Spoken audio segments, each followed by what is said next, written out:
ಬಂಧುಗಳೇ ನಮಸ್ಕಾರ, ಹೇಗಿದ್ದೀರಿ ನೀವೆಲ್ಲರೂ? ನಾನು ಸುಬ್ರಹ್ಮಣ್ಯ ಎಸ್ ಹಂಡಿಗೆ. ಬಂಧುಗಳೇ, ಸದ್ಯ ಸಿಕ್ಕಾಪಟ್ಟೆ ಚರ್ಚೆಯಲ್ಲಿರುವಂಥ ರಾಜಕಾರಣಿ ಅಂದರೆ ಅದು ಜಮೀರ್ ಅಹಮದ್ ಖಾನ್. ಮಾಧ್ಯಮಗಳಲ್ಲಿ ನಿರಂತರವಾಗಿ ಜಮೀರ್ಗೆ ಸಂಬಂಧಪಟ್ಟ ಹಾಗೆ ಸುದ್ದಿ ಆಗ್ತಾ ಇದೆ. ಇಂತಹ ಜಮೀರ್ ಬಗ್ಗೆ ಸಹಜವಾಗಿ ಒಂದಷ್ಟು ಜನರಿಗೆ ಕುತೂಹಲ ಇರುತ್ತೆ. ಜಮೀರ್ ಅಹಮದ್ ಖಾನ್ ಹಿನ್ನೆಲೆ ಏನು, ರಾಜಕಾರಣಕ್ಕೆ ಬಂದಿದ್ದು ಹೇಗೆ, ಕುಮಾರಸ್ವಾಮಿ ಸ್ನೇಹ ಸಿಕ್ಕಿದ್ದು ಅದಾದ ಬಳಿಕ ದೂರಾಗಿದ್ದು ಯಾಕೆ, ಇವತ್ತು ನೂರಾರು ಕೋಟಿ ಬಂಗಲೆಯಲ್ಲಿ ವೈಭೋಗದ ಜೀವನವನ್ನು ನಡೆಸ್ತಾ ಇರೋದಾದರೂ ಹೇಗೆ ಅಂತ ಜಮೀರ್ ಅಹಮದ್ ಖಾನ್ ಬಗ್ಗೆ ಒಂದಷ್ಟು ಇಂಟ್ರೆಸ್ಟಿಂಗ್ ಡೀಟೇಲ್ಸ್ ಅನ್ನ ಈ ವಿಡಿಯೋದಲ್ಲಿ ನಿಮ್ಮ ಮುಂದೆ ಇಟ್ಟು ಹೋಗ್ತೀನಿ. ಮೊದಲಿಗೆ ಜಮೀರ್ಗೆ ಸಂಬಂಧಪಟ್ಟ ಹಾಗೆ ಆಗ್ತಿರುವಂಥ ಬೆಳವಣಿಗೆಯನ್ನು ಗಮನಿಸೋಣ. ಇತ್ತೀಚೆಗೆ ಜಮೀರ್ ಸಿಕ್ಕಾಪಟ್ಟೆ ಸುದ್ದಿಯಾಗಿದ್ದು ಕುಮಾರಸ್ವಾಮಿಗೆ ಕರಿಯಾ ಎನ್ನುವಂಥ ಸ್ಟೇಟ್ಮೆಂಟ್ ಅನ್ನು ಕೊಟ್ಟು ಅದರ ಜೊತೆಗೆ ಮುಸ್ಲಿಮರು ಪೈಸ ಲೆಕ್ಕ ಹಾಕಿ ದೇವೇಗೌಡರ ಕುಟುಂಬವನ್ನು ಖರೀದಿ ಮಾಡ್ತೀನಿ ಎನ್ನುವಂಥ ಹೇಳಿಕೆಯನ್ನು ಒಂದು ಕೊಟ್ಟುಬಿಟ್ರು.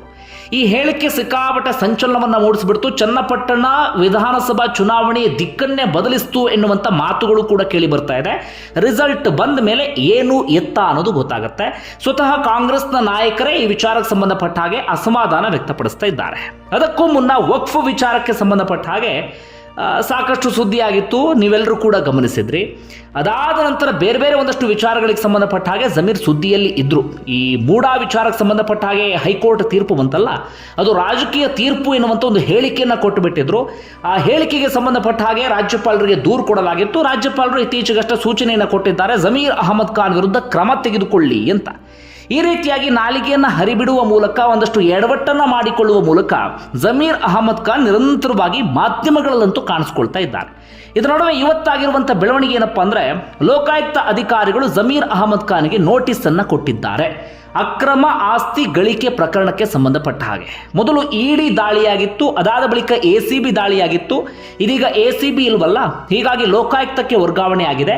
ಹೀಗಾಗಿ ಲೋಕಾಯುಕ್ತ ಅಧಿಕಾರಿಗಳು ಸ್ವತಃ ಜಮೀರ್ ಅಹಮದ್ ಖಾನ್ ಮನೆಗೆ ಹೋಗಿ ನೋಟಿಸ್ ಅನ್ನು ಕೊಟ್ಟಿದ್ದಾರೆ. ಡಿಸೆಂಬರ್ 3ನೇ ತಾರೀಕು ವಿಚಾರಣೆಗೆ ಹಾಜರಾಗಬೇಕು ಅಂತ ಸೂಚನೆಯನ್ನು ಕೊಟ್ಟಿದ್ದಾರೆ. ಇದು ಜಮೀರ್ ಅಹಮದ್ ಖಾನ್ಗೆ ಬಹಳ ದೊಡ್ಡ ಮಟ್ಟಿಗೆ ಎಫೆಕ್ಟ್ ಆಗುತ್ತಾ ಅಂದರೆ ಇಲ್ಲ ಎನ್ನುವಂಥ ಉತ್ತರವೇ ಸಿಗುತ್ತೆ. ಯಾಕಂದರೆ ಇಡಿ ಅಧಿಕಾರಿಗಳು ದಾಳಿ ಮಾಡಿದಂಥ ಸಂದರ್ಭದಲ್ಲೇ ಏನೇನೂ ಆಗಲಿಲ್ಲ. ಸಿಕ್ಕ ಮಾಹಿತಿಯ ಪ್ರಕಾರ ಅಥವಾ ಬಲ್ಲ ಮೂಲಗಳ ಮಾಹಿತಿಯ ಪ್ರಕಾರ ಆಗ ಜಮೀರ್ ಅಹಮದ್ ಖಾನ್ ಅರೆಸ್ಟ್ ಆಗಬೇಕಾಗಿತ್ತಂತೆ. ಆದರೆ ಜಮೀರ್ ಅಹಮದ್ ಖಾನ್ ಕೇಂದ್ರದವರೆಗೂ ಕೂಡ ಒಂದಷ್ಟು ನಂಟನ್ನು ಇಟ್ಕೊಂಡಿದ್ದಾರೆ. ಹೀಗಾಗಿ ಆ ನಂಟಿನ ಮೂಲಕ, ಆ ಪ್ರಭಾವದ ಮೂಲಕ ಬಚಾವಾಗಿ ಬಿಟ್ಟರು. ಈಗ ಲೋಕಾಯುಕ್ತ ಅಧಿಕಾರಿಗಳು ನೋಟಿಸನ್ನು ಕೊಟ್ಟಿದ್ದಾರಲ್ಲ, ಇದು ಎಷ್ಟರ ಮಟ್ಟಿಗೆ ಪರಿಣಾಮ ಬೀರುತ್ತೋ ಇಲ್ವೋ ಗೊತ್ತಿಲ್ಲ. ಇದು ಜಮೀರ್ ಅಹಮದ್ ಖಾನ್ಗೆ ಸಂಬಂಧಪಟ್ಟ ಹಾಗೆ ಸದ್ಯ ಆಗ್ತಿರುವಂಥ ಬೆಳವಣಿಗೆ. ಇದರ ನಡುವೆ ಕಾಂಗ್ರೆಸ್ನ ಒಂದಷ್ಟು ಶಾಸಕರು ಅಥವಾ ಪ್ರಮುಖ ನಾಯಕರು ಎಲ್ಲರೂ ಕೂಡ ಒಟ್ಟಾಗಿ ಕಾಂಗ್ರೆಸ್ ಹೈಕಮಾಂಡ್ಗೆ ಜಮೀರ್ ವಿರುದ್ಧ ದೂರನ್ನು ಕೊಟ್ಟಿದ್ದಾರಂತೆ. ನೋಡಿ, ಪದೇ ಪದೇ ಇಂಥ ಎಡವಟ್ಟನ್ನು ಮಾಡ್ತಿದ್ದಾರೆ, ಪಕ್ಷಕ್ಕೆ ಡ್ಯಾಮೇಜ್ ಆಗ್ತಿದೆ ಅಂತ. ನೋಡೋಣ, ಇದು ಸದ್ಯ ಆಗ್ತಿರುವಂಥ ಒಂದಷ್ಟು ಬೆಳವಣಿಗೆ. ಈಗ ಜಮೀರ್ ಅಹಮದ್ ಖಾನ್ ಹಿನ್ನೆಲೆಯನ್ನು ಗಮನಿಸ್ತಾ ಹೋಗೋಣ. ಜಮೀರ್ ಅಹಮದ್ ಖಾನ್ ಹುಟ್ಟುವಾಗಲ ತೀರಾ ಶ್ರೀಮಂತ ವ್ಯಕ್ತಿ ಅಲ್ಲ, ಆದರೆ ಇವತ್ತು ಅತ್ಯಂತ ವೈಭೋಗದ ವೈಡೂರ್ಯದ ಬದುಕನ್ನು ಸಾಗಿಸ್ತಾ ಇದ್ದಾರೆ. ಹೇಗಾಯ್ತು, ಏನಾಯ್ತು ಅಂತ ಒಂದಷ್ಟು ಸಂಗತಿಯನ್ನು ಗಮನಿಸ್ತಾ ಹೋಗೋದಾದ್ರೆ, ಅತ್ಯಂತ ಕಡಿಮೆ ಖರ್ಚಲ್ಲಿ ಸಿಂಗಾಪುರ್, ಮಲೇಷಿಯಾ ಸುತ್ತಾಡಬೇಕಾ? ಸೆವೆನ್ ಸ್ಯಾಂಡ್ಸ್ ಟೂರಿಸಂ ಕಂಪನಿ ಅಂಥದ್ದೊಂದು ಅದ್ಭುತ ಅವಕಾಶ ಮಾಡಿಕೊಡ್ತಾ ಇದೆ. ಕೇವಲ 98,700 ರೂಪಾಯಿಗೆ 6 ದಿನಗಳ ಪ್ರವಾಸ ಆಯೋಜನೆ ಮಾಡಲಾಗಿದೆ. ಈ ವಿಶೇಷ ಪ್ಯಾಕೇಜ್ನಲ್ಲಿ ಫ್ಲೈಟ್ ಟಿಕೆಟ್, ವೀಸಾ, 3 ಸ್ಟಾರ್ ಹೋಟೆಲ್ನಲ್ಲಿ ಸ್ಟೇ, ಇಂಡಿಯನ್ ರೆಸ್ಟೋರೆಂಟ್ನಲ್ಲಿ ರುಚಿಯಾದ ಊಟ, ಎಂಟ್ರಿ ಟಿಕೆಟ್ಸ್ಗಳು ಸೇರಿ ಹಲವು ವ್ಯವಸ್ಥೆ ಇದೆ. ಟೂರ್ ಮ್ಯಾನೇಜರ್ ಬೆಂಗಳೂರಿನಿಂದ ನಿಮ್ಮ ಜೊತೆನೇ ಇರ್ತಾರೆ. ಹೊರಡುವ ದಿನ ಜನವರಿ 27. ಕೆಲವೇ ಸೀಟುಗಳು ಲಭ್ಯ. ಈ ಕೂಡಲೇ ಈ ಕೆಳಗಿನ ನಂಬರ್ಗೆ ಕಾಲ್ ಮಾಡಿ. ಜಮೀರ್ ಅಹಮದ್ ಖಾನ್ ಮೂಲತಃ ಬೆಂಗಳೂರಿನವರಲ್ಲ. ತುಂಬಾ ಜನ ಅಂದ್ಕೊಂಡಿದ್ದಾರೆ ಬೆಂಗಳೂರಿನ ಚಾಮರಾಜಪೇಟೆಯವರೇ ಅಂತ. ಅವರು ಮೂಲತಃ ತುಮಕೂರಿನ ಕುಣಿಗಲ್ನವರು. ಅವರ ತಾತ BP ಬಶೀರ್ ಅಹಮದ್ ಅಂತ ಈ ಸ್ವಾತಂತ್ರ್ಯ ಪೂರ್ವದಲ್ಲೇ ಈ ಟ್ರಾವೆಲ್ಸ್ ಅನ್ನು ನಡೆಸ್ತಾ ಇದ್ರು. ಅವರು ವಿಧಿವಶರಾದ ನಂತರ ಅವರಿಗೆ 7 ಜನ ಮಕ್ಕಳು, ಅದರಲ್ಲಿ ಜಮೀರ್ ತಂದೆ ಕೂಡ ಒಬ್ಬರು, ಜಿಯಾವುಲ್ಲಾ ಖಾನ್ ಅಂತ ಹೇಳಿ. ಆ ಮಕ್ಕಳು ಆ ಟ್ರಾವೆಲ್ಸ್ ಉದ್ಯಮವನ್ನು ಮುನ್ನಡೆಸ್ಕೊಂಡು ಹೋಗ್ತಾರೆ. ಅದಾದ ಬಳಿಕ ಜಮೀರ್ ಅಹಮದ್ ಖಾನ್ ಈ ಟ್ರಾವೆಲ್ಸ್ ಉದ್ಯಮವನ್ನು ತಮ್ಮ ಕಂಟ್ರೋಲ್ಗೆ ತೆಗೆದುಕೊಳ್ತಾರೆ. ಜಮೀರ್ ಅಹಮದ್ ಖಾನ್ ಓದಿದ್ದು ಕೇವಲ SSLC ವರೆಗೆ ಮಾತ್ರ. ತುಮಕೂರಿನ ಸಿದ್ಧಾರ್ಥ ಹೈಸ್ಕೂಲ್ನಲ್ಲಿ ಅವರು ಓದಿದ್ದು. ಯಾಕೋ ಏನೋ ಗೊತ್ತಿಲ್ಲ, SSLCಗೆ ಅವರು ಮುಗಿಸಿಬಿಡ್ತಾರೆ, ಅಂದರೆ ಅಲ್ಲಿಗೆ ನಿಲ್ಲಿಸಿಬಿಡ್ತಾರೆ. ಒಂದಷ್ಟು ಜನ ಹೇಳ್ತಾರೆ ಡಿಸ್ಕಂಟಿನ್ಯೂ ಮಾಡಿದ್ದಾರೆ ಅಂತ, ಇನ್ನೊಂದು ಜನರ ವಾದ ಇಲ್ಲ ಜಮೀರ್ ಅಹಮದ್ ಖಾನ್ SSLCಯಲ್ಲಿ ಫೇಲ್ ಆಗಿದ್ದಾರೆ ಅಂತ. ಒಟ್ಟಾರೆಯಾಗಿ ಹೈಸ್ಕೂಲ್ ಮೇಲೆ ಜಮೀರ್ ಅಹಮದ್ ಖಾನ್ ಓದುವಂಥ ಮನಸ್ಸನ್ನು ಮಾಡಲಿಲ್ಲ. ಅದಾದ ಬಳಿಕ ತಂದೆಯ ಜೊತೆಗೆ ಓಡಾಡ್ಕೊಂಡಿದ್ರು, ಸಣ್ಣ ಪುಟ್ಟ ಕೆಲಸವನ್ನು ಮಾಡ್ಕೊಂಡಿದ್ರು. ಒಂದು ಹಂತದ ವಯಸ್ಸಾದ ಬಳಿಕ ಈ ನ್ಯಾಷನಲ್ ಟ್ರಾವೆಲ್ಸ್ನ ಸಂಪೂರ್ಣವಾದಂಥ ಜವಾಬ್ದಾರಿಯನ್ನು ಜಮೀರ್ ಅಹಮದ್ ಖಾನ್ ತೆಗೆದುಕೊಳ್ತಾರೆ. ಆ ಟ್ರಾವೆಲ್ಸ್ ಉದ್ಯಮವನ್ನೇ ಮುನ್ನಡೆಸ್ಕೊಂಡು ಹೋಗ್ತಾರೆ. ಜಮೀರ್ ಅಹಮದ್ ಖಾನ್ ಉದ್ಯಮವನ್ನು ಕೈಗೆತ್ತಿಕೊಳ್ಳುವಂಥ ಸಂದರ್ಭದಲ್ಲಿ 3-4 ಬಸ್ ಮಾತ್ರ ಇರುತ್ತೆ, ಹೆಚ್ಚಿನ ಬಸ್ ಇರೋದಿಲ್ಲ. ಅದಾದ ಬಳಿಕ ಜಮೀರ್ ಅಹಮದ್ ಖಾನ್ಗೆ ಶರಿಯಾ ಫಂಡ್ ಸಿಗುತ್ತಂತೆ. ಆ ಫಂಡನ್ನು ತಂದು ಜಮೀರ್ ಅಹಮದ್ ಖಾನ್ ಹೆಚ್ಚು ಕಡಿಮೆ ಒಂದು 50 ಬಸ್ಸನ್ನು ಖರೀದಿ ಮಾಡಿಬಿಡ್ತಾರೆ. ಆ 50 ಬಸ್ಸನ್ನು ಖರೀದಿ ಮಾಡಿ ಅದಾದ ಬಳಿಕ ಏನು ಮಾಡ್ತಾರೆ ಜಮೀರ್ ಅಹಮದ್ ಖಾನ್ ಅಂದರೆ, ಅವರ ಬಸ್ ಬೆಂಗಳೂರಿಂದ ಮುಂಬೈಗೆ ಓಡಾಡ್ತಾ ಇದ್ದಿದ್ದು. ಇದ್ದಕ್ಕಿದ್ದ ಹಾಗೆ ತಮ್ಮ ಬಸ್ಸಿನ ಟಿಕೆಟ್ ಪ್ರೈಸನ್ನು ಕಡಿಮೆ ಮಾಡಿಬಿಡ್ತಾರೆ. ಹೀಗಾಗಿ ಜನ ಅವರ ಬಸ್ಸಿನ ಕಡೆಗೆ ಬರೋದಕ್ಕೆ ಶುರು ಮಾಡ್ಕೊಳ್ತಾರೆ. ಬಸ್ ಕಡಿಮೆ ಪ್ರೈಸ್ ಇದ್ದಂಥ ಕಾರಣಕ್ಕಾಗಿ ನಷ್ಟದಲ್ಲಿ ಬಸ್ ಓಡ್ತಾ ಇರುತ್ತೆ. ಇನ್ನೊಂದು ಕಡೆಯಿಂದ ಏನಾಗ್ಬಿಡುತ್ತೆ, ಇವರ ಆಪೋಸಿಟ್ ಟ್ರಾವೆಲ್ಸ್ನವ್ರು ಇದ್ರಲ್ಲ, ಅವರಿಗೆ ಇದರಿಂದ ಬಹಳ ಸಮಸ್ಯೆ ಆಗಿಬಿಡುತ್ತೆ. ಹೀಗಾಗಿ ಜಮೀರ್ ಅಹಮದ್ ಖಾನ್ರಿಗೆ ಅವರ ಲೈನ್ ಏನಿರುತ್ತೆ ಅದನ್ನು ಸೇಲ್ ಮಾಡುವಂಥ ಪರಿಸ್ಥಿತಿ ಎದುರಾಗಿ ಬಿಡುತ್ತೆ. ಯಾಕಂದರೆ ಕಡಿಮೆ ಪ್ರೈಸ್ ಇದ್ದಂಥ ಕಾರಣಕ್ಕಾಗಿ ಎಲ್ಲರೂ ಕೂಡ ಜಮೀರ್ ಅಹಮದ್ ಖಾನ್ರ ಬಸ್ನಲ್ಲೇ ಓಡಾಡ್ತಿರ್ತಾರೆ. ಹೀಗಾಗಿ ರೂಟ್ ಅಂತ ಕರಿತೀವಿ ನೋಡಿ, ಅದನ್ನೆಲ್ಲರೂ ಕೂಡ ಬಿಟ್ಕೊಡೋದಕ್ಕೆ ಶುರು ಮಾಡ್ಕೊಳ್ತಾರೆ. ಅದಾದ ಬಳಿಕ ಜಮೀರ್ ಅಹಮದ್ ಖಾನ್ ನಿಧಾನಕ್ಕೆ ಈ ಟ್ರಾವೆಲ್ಸ್ ಉದ್ಯಮದಲ್ಲಿ ದೊಡ್ಡ ಮಟ್ಟಿಗೆ ಹಿಡಿತವನ್ನು ಸಾಧಿಸೋದಕ್ಕೆ ಶುರು ಮಾಡ್ಕೊಳ್ತಾರೆ. ಬರ್ತಾ ಬರ್ತಾ ಬರ್ತಾ ಒಂದು ಹಂತಕ್ಕೆ ಬಂದ ಮೇಲೆ ತಮ್ಮ ಬಸ್ಸಿನ ಪ್ರೈಸನ್ನು ಅಂದರೆ ಟಿಕೆಟ್ ಪ್ರೈಸನ್ನು ಜಾಸ್ತಿ ಮಾಡಿ ಬಿಡ್ತಾರೆ. ಆಗ ಏನಾಗಿಬಿಟ್ಟಿತ್ತು ಅಂದರೆ, ಎಲ್ಲರನ್ನೂ ಕೂಡ ಖರೀದಿ ಮಾಡಿದಂಥ ಕಾರಣಕ್ಕಾಗಿ ಇವರ ಆಪೋಸಿಟ್ ಹೆಚ್ಚಿನ ಟ್ರಾವೆಲ್ಸ್ ಕಂಪನಿಗಳು ಇರಲಿಲ್ಲ, ಅಥವಾ ಪೈಪೋಟಿ ಕೊಡುವಷ್ಟರ ಮಟ್ಟಿಗೆ ಯಾರೂ ಕೂಡ ಇರಲಿಲ್ಲ. ಹೀಗಾಗಿ ಟ್ರಾವೆಲ್ಸ್ ಉದ್ಯಮದಲ್ಲಿ ಒಂದು ಹಂತಕ್ಕೆ ಬರ್ತಾರೆ. ಇದೇ ಸಂದರ್ಭದಲ್ಲಿ ಜಮೀರ್ ಅಹಮದ್ ಖಾನ್ಗೆ ಏನಾಗ್ಬಿಡುತ್ತೆ, ಅಷ್ಟೊತ್ತಿಗಾಗಲೇ ಬೆಂಗಳೂರಿನ ಈ ಚಾಮರಾಜಪೇಟೆ ಭಾಗದಲ್ಲಿ ತಕ್ಕ ಮಟ್ಟಿಗೆ ಜನರಿಗೆ ಪರಿಚಯ ಆಗೋದಕ್ಕೆ ಶುರುವಾಗಿರ್ತಾರೆ. ಹೀಗಾಗಿ ಡಾನ್ಗಳ ಪರಿಚಯ ಆಗುತ್ತೆ, ರಾಜಕಾರಣಿಗಳ ಲಿಂಕ್ ಬೆಳೆಯುತ್ತೆ, ಸೆಲೆಬ್ರಿಟಿಗಳ ಲಿಂಕ್ ಕೂಡ ಬೆಳೆಯುತ್ತೆ. ನಿಧಾನಕ್ಕೆ ಆ ಭಾಗದಲ್ಲಿ ತಮ್ಮದೇ ಆದಂಥ ಪ್ರಾಬಲ್ಯವನ್ನು ಸಾಧಿಸೋದಕ್ಕೆ ಶುರು ಮಾಡ್ಕೊಳ್ತಾರೆ. ಹೀಗಿದ್ದಂಥ ಸಂದರ್ಭದಲ್ಲೇ 2005ರಲ್ಲಿ ಒಂದು ಬೆಳವಣಿಗೆ ಆಗುತ್ತೆ. ಆಗ ಚಾಮರಾಜಪೇಟೆಯ ಶಾಸಕರಾಗಿದ್ದಂಥ SM ಕೃಷ್ಣರನ್ನು ಮಹಾರಾಷ್ಟ್ರದ ಗವರ್ನರ್ ಆಗಿ ಕೇಂದ್ರ ಸರ್ಕಾರ ನೇಮಕ ಮಾಡುತ್ತೆ. ಆಗ ಕ್ಷೇತ್ರ ತೆರವಾಗುತ್ತಲ್ಲ, ಆಗ ಈ JDSನವರು ಏನು ಮಾಡ್ತಿರ್ತಾರೆ, ಒಳ್ಳೆ ಕ್ಯಾಂಡಿಡೇಟ್ ಬೇಕು ಅಂತ ಹುಡುಕಾಡ್ತಿರ್ತಾರೆ. ಅಷ್ಟೊತ್ತಿಗಾಗಲೇ ಜಮೀರ್ ಅಹಮದ್ ಖಾನ್ಗೆ ಕುಮಾರಸ್ವಾಮಿಯ ಸಂಪರ್ಕ, ಸ್ನೇಹ ಎಲ್ಲವೂ ಕೂಡ ಶುರುವಾಗಿರುತ್ತೆ. ಯಾಕಂದರೆ ಬೇರೆ ಬೇರೆ ರಾಜಕಾರಣಿಗಳು, ಬೇರೆ ಬೇರೆ ಡಾನ್ಗಳು, ಬೇರೆ ಬೇರೆ ಸೆಲೆಬ್ರಿಟಿಗಳ ಜೊತೆಗೂ ಕೂಡ ಸ್ನೇಹ ಸಂಪರ್ಕವನ್ನು ಸಾಧಿಸ್ಕೊಂಡು ಬಿಟ್ಟಿರ್ತಾರೆ ಜಮೀರ್ ಅಹಮದ್ ಖಾನ್. ಅದೇ ರೀತಿಯಾಗಿ ಕುಮಾರಸ್ವಾಮಿಯ ಸ್ನೇಹವೂ ಕೂಡ ಸಿಕ್ಕಿಬಿಟ್ಟಿರುತ್ತೆ. ಮುಸ್ಲಿಂ ಪ್ರಾಬಲ್ಯ ಇರುವಂಥ ಕ್ಷೇತ್ರ ಆದಂಥ ಕಾರಣಕ್ಕಾಗಿ ಅಲ್ಲಿ ಜಮೀರ್ ಅಹಮದ್ ಖಾನ್ರಿಗೆ ದೇವೇಗೌಡರು ಟಿಕೆಟನ್ನು ಕೊಟ್ಟು ಬಿಡ್ತಾರೆ. ಜೊತೆಗೆ ದೇವೇಗೌಡರು ಭರ್ಜರಿಯಾದಂಥ ಪ್ರಚಾರವನ್ನು ಆ ವಿಧಾನಸಭಾ ಕ್ಷೇತ್ರದಲ್ಲಿ ಮಾಡಿಬಿಡ್ತಾರೆ. ಉಪಚುನಾವಣೆಯನ್ನು ಒಂದು ರೀತಿಯಲ್ಲಿ ಪ್ರತಿಷ್ಠೆಯಾಗಿಯೂ ಕೂಡ ತೆಗೆದುಕೊಂಡಿರ್ತಾರೆ. ಮುಸ್ಲಿಂ ಕ್ಷೇತ್ರ ಆದಂಥ ಕಾರಣಕ್ಕಾಗಿ, ಅಂದರೆ ಅವರ ಪ್ರಾಬಲ್ಯ ಇದ್ದಂಥ ಕಾರಣಕ್ಕಾಗಿ, ದೇವೇಗೌಡರ ಪ್ರಚಾರದ ಕಾರಣಕ್ಕಾಗಿ ಜಮೀರ್ ಅಹಮದ್ ಖಾನ್ ಮೊದಲ ಚುನಾವಣೆಯಲ್ಲೇ ಗೆಲುವನ್ನು ಸಾಧಿಸ್ತಾರೆ. ಅದಾದ ಬಳಿಕ ಕುಮಾರಸ್ವಾಮಿ ಜೊತೆಗಿನ ಸ್ನೇಹ ಇನ್ನಷ್ಟು ಗಟ್ಟಿಯಾಗಿ ಬಿಡುತ್ತೆ. ಹಾಗೆ ಇನ್ನೊಂದು ಕ್ಷಿಪ್ರ ಬೆಳವಣಿಗೆ ಆಗಿಬಿಡುತ್ತೆ, ರಾಜಕೀಯ ಬೆಳವಣಿಗೆ. ಅದೇನಪ್ಪ ಅಂದರೆ, ಕುಮಾರಸ್ವಾಮಿ ಒಂದಷ್ಟು ಶಾಸಕರನ್ನ ಕರ್ಕೊಂಡು ಬಂದು ಸರ್ಕಾರವನ್ನು ಬೀಳಿಸಿ ಬಿಡ್ತಾರೆ. ಆಗ ಕಾಂಗ್ರೆಸ್ ಮತ್ತು JDS ಮೈತ್ರಿ ಸರ್ಕಾರ ಇರುತ್ತೆ. ಧರ್ಮ್ ಸಿಂಗ್ ಮುಖ್ಯಮಂತ್ರಿ ಆಗಿರ್ತಾರೆ, ನಿಮ್ಮೆಲ್ಲರಿಗೂ ಕೂಡ ಗೊತ್ತು. ಸರ್ಕಾರ ಬಿದ್ದು ಹೋಗಿ ಬಿಡುತ್ತೆ. ಹೆಚ್ಚು ಕಡಿಮೆ 42 ಶಾಸಕರನ್ನ ಎಳ್ಕೊಂಡು ಬರುವಲ್ಲಿ ಕುಮಾರಸ್ವಾಮಿ ಯಶಸ್ವಿ ಆಗ್ತಾರೆ. ಆ 42 ಶಾಸಕರನ್ನ ರೆಸಾರ್ಟ್ಗೆ ಕರ್ಕೊಂಡು ಹೋಗೋದ್ರಿಂದ ಹಿಡಿದು ಅವರ ಜವಾಬ್ದಾರಿ ಎಲ್ಲವನ್ನೂ ಕೂಡ ತೆಗೆದುಕೊಂಡಿದ್ದು ಇದೇ ಜಮೀರ್ ಅಹಮದ್ ಖಾನ್. ಜೊತೆಗೆ ಒಂದಷ್ಟು ಸಂಪನ್ಮೂಲ ಕ್ರೋಢೀಕರಣ ಮಾಡಬೇಕಲ್ಲ, ಅದನ್ನು ಮಾಡಿದ್ದು ಕೂಡ ಇದೇ ಜಮೀರ್ ಅಹಮದ್ ಖಾನ್. ಹೀಗಾಗಿ ಕುಮಾರಸ್ವಾಮಿ ಜಮೀರ್ ನಡುವಿನ ಸ್ನೇಹ ಇನ್ನಷ್ಟು ಗಟ್ಟಿಯಾಗಿ ಬಿಡುತ್ತೆ.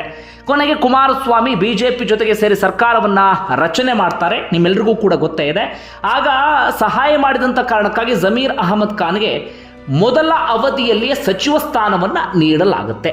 ಈ ರೀತಿಯಾಗಿ 2006-07 ಸಂದರ್ಭದಲ್ಲೇ ಜಮೀರ್ ಅಹಮದ್ ಖಾನ್ ಹಜ್ ಮತ್ತೆ ವಕ್ಫ್ ಸಚಿವರಾಗಿ ನೇಮಕ ಆಗ್ತಾರೆ. ಅದಾದ ಬಳಿಕ ಇನ್ನೊಂದು ಬೆಳವಣಿಗೆ ಆಗಿಬಿಡುತ್ತೆ. ಅದೇನಪ್ಪ ಅಂದ್ರೆ, ಮೊದಲು ಸ್ನೇಹ ಎಲ್ಲವೂ ಕೂಡ ಚೆನ್ನಾಗಿರುತ್ತೆ, ಆದರೆ ಅದರ ನಡುವೆಯೇ ಕುಮಾರಸ್ವಾಮಿ ಹಾಗೆ ಜಮೀರ್ ನಡುವೆ ಸಣ್ಣದಾಗಿ ಬಿರುಕು ಮೂಡೋದಕ್ಕೆ ಶುರುವಾಗಿರುತ್ತೆ. ಹೆಚ್ಚು ಕಡಿಮೆ ಜಮೀರನ್ನ ಸಂಪುಟದಿಂದ ಕೈ ಬಿಡ್ತಾರೆ ಎನ್ನುವಂಥ ಮಾತುಗಳು ಕೂಡ ಕೇಳಿ ಬರ್ತಿರುತ್ತೆ. ಇದೇ ಸಂದರ್ಭದಲ್ಲಿ ಬಕ್ರೀದ್ ಹಬ್ಬ ಇರುತ್ತೆ, ಈದ್ಗಾ ಮೈದಾನದಲ್ಲಿ ಕಾರ್ಯಕ್ರಮ ಇರುತ್ತೆ. ಆ ಕಾರ್ಯಕ್ರಮಕ್ಕೆ ಕುಮಾರಸ್ವಾಮಿ ಅವರನ್ನ ಜಮೀರ್ ಇನ್ವೈಟ್ ಮಾಡಿರ್ತಾರೆ, ಆದರೆ ಕುಮಾರಸ್ವಾಮಿ ಬರಲಿಲ್ಲ ಎನ್ನುವಂಥ ನೆಪವನ್ನ ಒಡ್ಡಿ ನಮ್ಮ ಕ್ಷೇತ್ರದ ಜನರಿಗೆ ಕುಮಾರಸ್ವಾಮಿ ಅವಮಾನ ಮಾಡಿದ್ರು ಅಂತ ಹೇಳಿ ತಮ್ಮ ಸಚಿವ ಸ್ಥಾನಕ್ಕೆ ರಾಜೀನಾಮೆಯನ್ನು ಕೊಡ್ತಾರೆ. ಆನಂತರ ಕೇಳಿ ಬಂದಂಥ ಮಾತುಗಳೇನಪ್ಪ ಅಂದರೆ, ಸದ್ಯದಲ್ಲೇ ಸಚಿವ ಸ್ಥಾನದಿಂದ ತೆಗೀತಿದ್ರು, ಹೀಗಾಗಿ ಒಂದು ನೆಪ ಬೇಕಿತ್ತು, ಈ ಕಾರಣಕ್ಕಾಗಿ ಬಕ್ರೀದ್ ನೆಪವನ್ನು ಹೇಳಿದ್ರು ಅಂತ. ಒಟ್ಟಾರೆಯಾಗಿ ರಾಜೀನಾಮೆಯನ್ನು ಕೊಟ್ಬಿಡ್ತಾರೆ. ಕುಮಾರಸ್ವಾಮಿ ಮುಸ್ಲಿಮರ ಕ್ಷಮೆ ಕೇಳಿದರೆ ನಾನು ರಾಜೀನಾಮೆಯನ್ನು ವಾಪಸ್ ತೆಗೆದುಕೊಳ್ತೀನಿ ಅಂತಾರೆ. ಕುಮಾರಸ್ವಾಮಿ ಆಗ ಕ್ಷಮೆ ಕೇಳೋದಕ್ಕೆ ಹೋಗಲಿಲ್ಲ.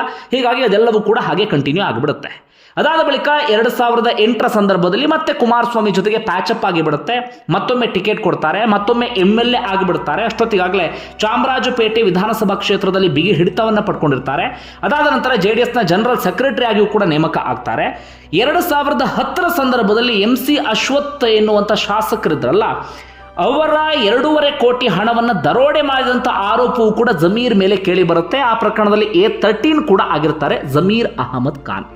ಹೀಗೆ ಜಮೀರ್ ಅಹಮದ್ ಖಾನ್ ರಾಜಕೀಯ ಪಯಣ ಹಾಗೆ ಮುಂದುವರ್ಕೊಂಡು ಹೋಗುತ್ತೆ, ಯಾವುದೇ ಸಮಸ್ಯೆ ಇಲ್ಲದೆ. 2013ರಲ್ಲಿ ಮತ್ತೊಮ್ಮೆ ಗೆಲುವನ್ನು ಸಾಧಿಸ್ತಾರೆ. ಅದರ ನಡುವೆ 2009ರಲ್ಲಿ ಲೋಕಸಭಾ ಚುನಾವಣೆ ಸ್ಪರ್ಧೆ ಮಾಡಿದ್ರು. ಬೆಂಗಳೂರು ಕೇಂದ್ರದಿಂದ PC ಮೋಹನ್ ವಿರುದ್ಧ ಸೋಲನ್ನು ಕಾಣ್ತಾರೆ. ಹೀಗೆ ನಡೀತಿರುವಂಥ ಸಂದರ್ಭದಲ್ಲಿ ಮತ್ತೆ JDS ನಾಯಕರ ಜೊತೆಗೆ, ವಿಶೇಷವಾಗಿ ಕುಮಾರಸ್ವಾಮಿಯ ಜೊತೆಗೆ ಬಿರುಕು ವೈಮನಸ್ಸು ಎಲ್ಲವೂ ಕೂಡ ಶುರುವಾಗಿರುತ್ತೆ. 2016 ಸಂದರ್ಭದಲ್ಲಿ ರಾಜ್ಯಸಭಾ ಚುನಾವಣೆ ಬರುತ್ತೆ. ಅಡ್ಡ ಮತದಾನ ಮಾಡ್ತಾರಲ್ಲ ಒಂದಷ್ಟು JDSನ ಶಾಸಕರು, ಅದರಲ್ಲಿ ಜಮೀರ್ ಅಹಮದ್ ಖಾನ್ ಕೂಡ ಒಬ್ಬರಾಗಿರ್ತಾರೆ. ಜಮೀರ್ ಅಹಮದ್ ಖಾನ್ರಿಗೆ ಅದಾಗಲೇ ಮತ್ತೊಮ್ಮೆ ಸಚಿವನಾಗಬೇಕು ಎನ್ನುವಂಥ ಆಸೆ ಶುರುವಾಗಿರುತ್ತೆ. ಆದರೆ JDS ಆಗ ಪೂರ್ಣ ಪ್ರಮಾಣದಲ್ಲಿ ಅಧಿಕಾರವನ್ನು ಹಿಡಿಯೋದಕ್ಕೆ ಸಾಧ್ಯ ಆಗ್ತಿರ್ಲಿಲ್ಲ. ಇದರ ನಡುವೆ ಬೇರೆ ಏನೇನೋ ಒಂದಷ್ಟು ಸಮಸ್ಯೆಯಾಗಿ ಕುಮಾರಸ್ವಾಮಿ ಹಾಗೆ ಜಮೀರ್ ನಡುವೆ ವೈಮನಸ್ಸು ಬಂದಿರುತ್ತೆ. ಅದಕ್ಕೂ ಮುನ್ನವೇ ಅವರಿಬ್ಬರ ನಡುವೆ ಅಷ್ಟಕ್ಕಷ್ಟೇ ಎನ್ನುವಂಥ ಪರಿಸ್ಥಿತಿ ನಿರ್ಮಾಣ ಆಗಿಬಿಟ್ಟಿತ್ತು. ಹೀಗಾಗಿ 2016ರಲ್ಲಿ ಅಡ್ಡ ಮತದಾನ ಮಾಡ್ತಾರೆ. JDS ಪಕ್ಷದಿಂದ ಅವರನ್ನ ಅಮಾನತು ಮಾಡಲಾಗುತ್ತೆ. ಅದಾದ ಬಳಿಕ 2018 ಸಂದರ್ಭದಲ್ಲಿ ಕಾಂಗ್ರೆಸ್ಗೆ ಬರ್ತಾರೆ. 2018ರಲ್ಲಿ ಶಾಸಕರಾಗಿ ಆಯ್ಕೆ ಆಗ್ತಾರೆ. ಅದಾದ ನಂತರ 2023ರಲ್ಲಿ ಇದೀಗ ಮತ್ತೊಮ್ಮೆ ಶಾಸಕರಾಗಿದ್ದಾರೆ.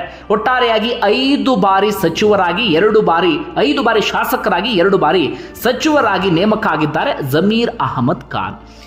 ಈಗ ಈ ರೀತಿ ಅಂದರೆ ನ್ಯಾಷನಲ್ ಟ್ರಾವೆಲ್ಸ್ ಇಂದ ಶುರು ಮಾಡಿಕೊಂಡು ರಾಜಕಾರಣಕ್ಕೆ ಎಂಟ್ರಿ ಕೊಟ್ಟು ಇವತ್ತು ಈ ಎತ್ತರಕ್ಕೆ ಬೆಳೆದು ನಿಂತು ಬಿಟ್ಟಿದ್ದಾರೆ ಜಮೀರ್ ಅಹಮದ್ ಖಾನ್. ಇನ್ನು ಆಸ್ತಿ ವಿವರವನ್ನು ಗಮನಿಸ್ತಾ ಹೋಗೋದಾದ್ರೆ 2008 ಚುನಾವಣೆ ಸಂದರ್ಭದಲ್ಲಿ ಜಮೀರ್ ಅಹಮದ್ ಖಾನ್ ಘೋಷಣೆ ಮಾಡಿಕೊಂಡಿದ್ದು 52 ಲಕ್ಷ ರೂಪಾಯಿ ಆಸ್ತಿ. ಆದರೆ ಈಗ 2023 ಚುನಾವಣೆ ಸಂದರ್ಭದಲ್ಲಿ ಅವರು ಘೋಷಣೆ ಮಾಡ್ಕೊಂಡಿರೋದು 72 ಕೋಟಿಯಷ್ಟು ಆಸ್ತಿ. ಘೋಷಣೆ ಮಾಡ್ಕೊಂಡಿರೋದು 72 ಕೋಟಿ. ಆದರೆ ಬೆಂಗಳೂರಿನ ಯಾವ ಮೂಲೆಯಲ್ಲಿ ನೋಡಿದ್ರೂ ಕೂಡ ಜಮೀರ್ ಅಹಮದ್ ಖಾನ್ ಆಸ್ತಿ ಇದೆ. ಜಮೀರ್ ಅಹಮದ್ ಖಾನ್ರಿಗೆ ಸಂಬಂಧಪಟ್ಟಂತ ಜಮೀನಿದೆ. ಜಮೀರ್ ಅಹಮದ್ ಖಾನ್ರಿಗೆ ಸಂಬಂಧಪಟ್ಟಂತ ಕಮರ್ಷಿಯಲ್ ಬಿಲ್ಡಿಂಗ್ಸ್ಗಳು ಇದ್ದಾವೆ. ಹಾಗೆ ಅವರು ವಾಸ ಮಾಡ್ತಿರುವಂಥ ಮನೆಯೇ ಹೆಚ್ಚು ಕಡಿಮೆ 60ರಿಂದ 70 ಕೋಟಿ ಅಂತ ಹೇಳಲಾಗುತ್ತೆ. ಒಂದಷ್ಟು ಜನರ ಲೆಕ್ಕಾಚಾರದ ಪ್ರಕಾರ ಅದು 100 ಕೋಟಿಗೆ ತಲುಪಿದ್ರೂ ಕಡಿಮೆ ಇಲ್ಲ ಅಂತ. ಯಾಕಂದ್ರೆ ಮನೆ ಕಟ್ಟಿರುವಂಥ ಜಾಗಕ್ಕೆ 15ರಿಂದ 20 ಕೋಟಿ ಬೆಲೆ ಬಾಳುತ್ತೆ. ಇನ್ನು ಮನೆಯಂತೂ ದೊಡ್ಡ ಅರಮನೆಯ ರೀತಿಯಲ್ಲಿದೆ. ಮನೆಯೇ 100 ಕೋಟಿ ಹತ್ರ ಇರುವಾಗ ಒಟ್ಟಾರೆ ಆಸ್ತಿ 72 ಕೋಟಿ ಆದರೆ ಹೇಗಪ್ಪ ನಂಬೋದು ಅನ್ನೋದು ಒಂದಷ್ಟು ಜನರ ವಾದ. ಒಟ್ಟಾರೆಯಾಗಿ ಇವತ್ತು ಕೋಟಿ ಒಡೆಯನಾಗಿ ಬೆಳೆದು ನಿಂತಿದ್ದಾರೆ. ಅದು ಹೇಗೋ ಏನೋ ಗೊತ್ತಿಲ್ಲ. ಬರೀ ರಾಜಕಾರಣದಲ್ಲಿ ಆ ಪರಿಯಾಗಿ ದುಡ್ಡನ್ನು ಮಾಡೋದಕ್ಕೆ ಸಾಧ್ಯ ಇಲ್ಲ. ಇನ್ನು ನ್ಯಾಷನಲ್ ಟ್ರಾವೆಲ್ಸ್ ಅಂತ ತೆಗೆದುಕೊಂಡ್ರೂ ಕೂಡ ಅಷ್ಟೊಂದು ದುಡ್ಡನ್ನು ಹೇಗೆ ಮಾಡಿದ್ರೋ ಯಾರಿಗೂ ಕೂಡ ಗೊತ್ತಿಲ್ಲ. ಇದು ಜಮೀರ್ ಅಹಮದ್ ಖಾನ್ರ ಒಬ್ಬರ ಕಥೆಯಲ್ಲ.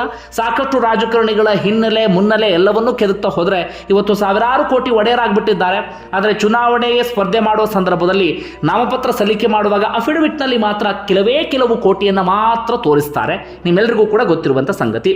ಇದರ ಆಚೆಗೆ ಜಮೀರ್ ಅಹಮದ್ ಖಾನ್ರ ದುಡ್ಡಿನ ಮೂಲ ಯಾರಿಗೂ ಕೂಡ ಗೊತ್ತಿಲ್ಲ. ಇನ್ನು ವೈಯಕ್ತಿಕ ಜೀವನಕ್ಕೆ ಬರೋದಾದ್ರೆ ಓರ್ವ ಮಗಳು ಹಾಗೆ ಓರ್ವ ಮಗ. ಇದು ಜಮೀರ್ ಅಹಮದ್ ಖಾನ್ಗೆ ಸಂಬಂಧಪಟ್ಟಂತ ಒಂದಷ್ಟು ಸಂಗತಿ. ನಿಮ್ಗೆ ಏನಿಸುತ್ತೆ ಕಮೆಂಟ್ ಬಾಕ್ಸಲ್ಲಿ ಮೆನ್ಷನ್ ಮಾಡಿ. ಧನ್ಯವಾದ ವಿಡಿಯೋ ನೋಡಿದ್ದಕ್ಕಾಗಿ.